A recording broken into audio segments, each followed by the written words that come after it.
Nandito na si Mr. Sulat. Tutulungan niya tayong hanapin kung nasaan ang mga titik ay. Nakikita niyo ba?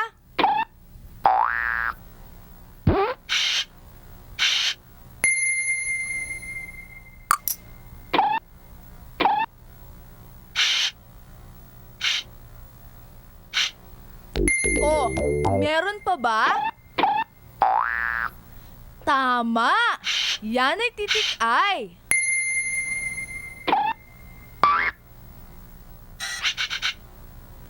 Oo, yan din ay titik ay. Salamat, Mr. Sulat!